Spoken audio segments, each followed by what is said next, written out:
आज आपके बीच में मैं एक बहुत बड़ी घोषणा करना चाहता हूं और वो घोषणा मैं कहूंगा कि देश और प्रदेश में अगर मेरा लोगों ने सहयोग दिया और ख़ास करके मेरे ज़िले में मेरे लोगों ने सहयोग दिया, प्रदेश में लोगों ने सहयोग दिया, तो इस हरियाणा प्रदेश का हम वो नक्शा बदलना चाहते हैं जिसको लेकर के हम प्रयासरत हैं।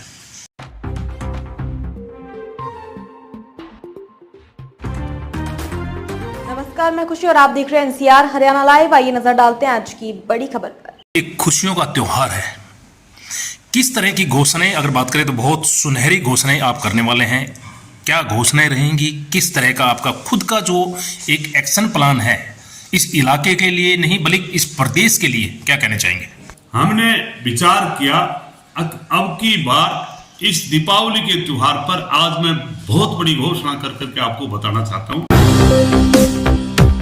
हमें अब की बार जब नई साल आएगी, बल्कि अभी 1 जनवरी से या दिसंबर से, मैं साथियों आपसे सभी से प्रार्थना करूंगा, जिस गांव की 500 घरों की आबादी है, मैं आपसे प्रार्थना करूंगा कि आप अपने गांव से हमारे को 5 बच्चे लेकर के LKG से लेकर के तीसरी तक के बच्चों को हम गोद लेंगे और गोद लेकर के उन बच्चों को 12 साल तक एजुकेशन, हम उनसे किसी प्रकार का एजुकेशन का पैसा लेने का काम नहीं करेंगे, फ्री में 12 साल तक पढ़ाने का काम करेंगे।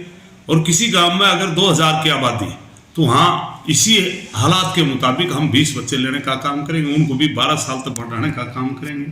जितनी जहां आबादी होगी उसी रेशियो के साथ में हमें हमारे जिले की बात करें चाहे प्रदेश की बात करें, लेकिन क्योंकि मैं प्रदेश में अगर मेरा कोई स्कूल नहीं है तो वहां से बच्चा अपने आप में आ नहीं सकता, उसके बारे में मैं तो कहूंगा कि मैं उसको भी फ्री पढ़ाने का काम करूंगा। चेयरमैन साहब जी, जैसे हरियाणा के नज़दीक अगर कोई राज्य है, जैसे राजस्थान भी अटैच है, इधर पंजाब भी अटैच है या अपना दिल्ली भी अटैच है, तो क्या ये जो आप बता रहे हो ये केवल हरियाणा के लिए है या इससे संबंधित राज्यों में भी है?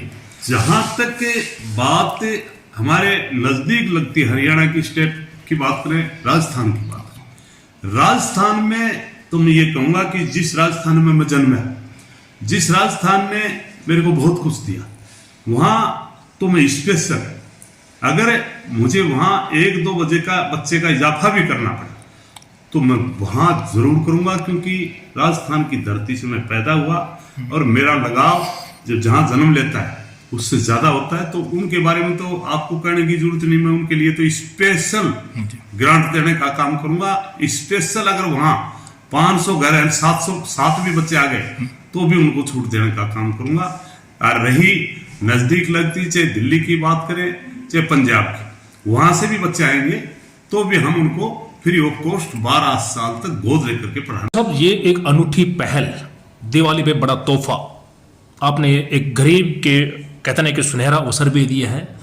कहीं ना कहीं एक कसक आपके अंदर भी जगी, और ये कैसे जगी अमित भाई?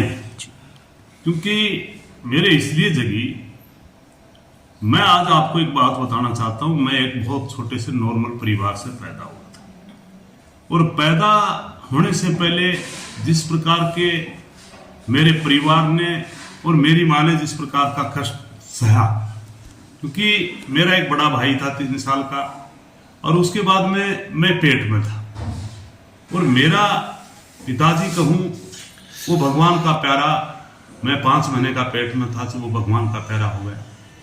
और वो जाने के बाद में जिस प्रकार से मैंने बहुत नजदीक से, मैं शायद 3-4 साल का था, तब तो मैं नहीं समझता कि मेरी माँ ने किस प्रकार से मेरे को पाला, किस प्रकार से वो अपनी रोटी दे करके मेरा भाई का पेट भरने का काम किया।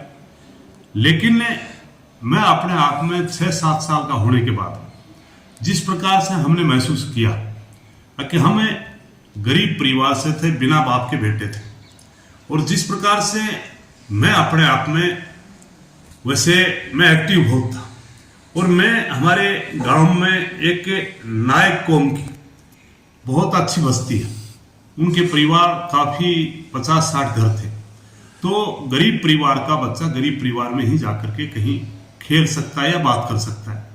तो मैं उनके बीच में जाकर के जिस प्रकार से वो बकरी पालते थे, मुर्गा रखते थे, उसी प्रकार से मैं भी उनके बीच में बैठने का काम करता था और उनके साथ में रह करके खेलने का काम करता था।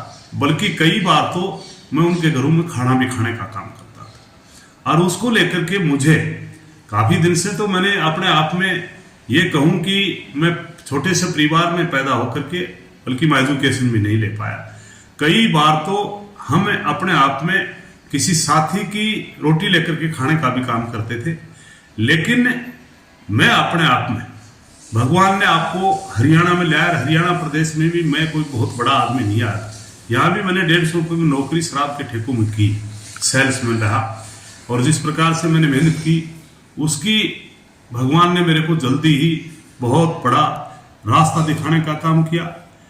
और रास्ता भी इतना बड़ा दिखाने का काम किया कि आपका अच्छा व्यापार भी आपने प्रदेश में, दूसरे राजस्थान में भी, और हमने जाकर के यूपी जैसे प्रदेश में भी जाकर के व्यापार करने का काम किया। एक समय था जब महेंद्रगढ़ को बहुत पिछड़ा जो ना एरिया बोलते थे और एजुकेशन को पाने के लिए समीपवर्ती जो राज्य थे उनको जाना पड़ता, चाहे वो जयपुर हो चाहे वो सीकर हो। आज कहीं ना कहीं महेंद्रगढ़ एक एजुकेशन हब बन चुका है, क्या कहेंगे? मैं इस बात में कोई दो राय नहीं कि क्योंकि आपके महेंद्रगढ़ को सभी बैकवर्ड करते थे, काला पानी करते थे। आज हमने उल्टा जोड़ने का काम किया। जो हमारे बच्चे सोनीपत जाते थे या देहरादून जाते थे, अच्छे परिवारों के बच्चे जाते थे, उनको हमने उल्टा ला करके, चाहे गुजरात की बात करें, चाहे बिहार की बात करें, चाहे यूपी की बात करें, चाहे राजस्थान की बात करें, और चाहे हमारे प्रदेश की राजधानी चंडीगढ़ की बात करें, हमने उन बच्चों को, चाहे पंजाब की बात करें, हमने उन बच्चों को उल्टा ला करके महेंद्रगढ़ में उनको कामयाब करने का काम किया। मैंने बताया ना, इस देश का, और इस देश का चाहे संभालने की बात करें, यूपीएससी की बात करें, चाहे सेकंड भगवान डॉक्टर की बात करें, देश की इकोनॉमिक्स की बात करें, हमने इस इलाके में बहुत कुछ दिया। विदेशों में भी हमने IIT बच्चे भेजने का काम किया है। तो अब तो हम महेंद्रगढ़ को, मैं आपको बताना चाहता हूँ, बहुत जल्दी भाई, हमें 70 का हो लिया शायद, हम जाने से पहले इसको चाइना का रूप दे करके जाने का काम। कहीं ना कहीं चेयरमैन साहब ये देखने को आता है कि अब आपका बता रहे कि भाई हमारा जैसे जिंदगी का एक लास्ट पड़ाव है और महेंद्रगढ़ की दिशा और दशा सुधारने का पूरा जुम्मा आपने ले लिया है। बिल्कुल पूरा जुम्मा ले लिया और इसको सुधार करके रहेंगे। फिर होगी आपसे मुलाकात ऐसी एक और बड़ी खबर के साथ। तब तक के लिए नमस्कार और देखते रहिए NCR हरियाणा लाइव। ऐसे ही लेटेस्ट अपडेट्स के लिए हमारे चैनल को सब्सक्राइब करें और तुरंत नोटिफिकेशन पाने के लिए बेल आइकन प्रेस करना ना भूलें। यदि आप हमें फेसबुक के माध्यम से देख रहे हैं तो हमारे पेज को फॉलो जरूर करें। धन्यवाद।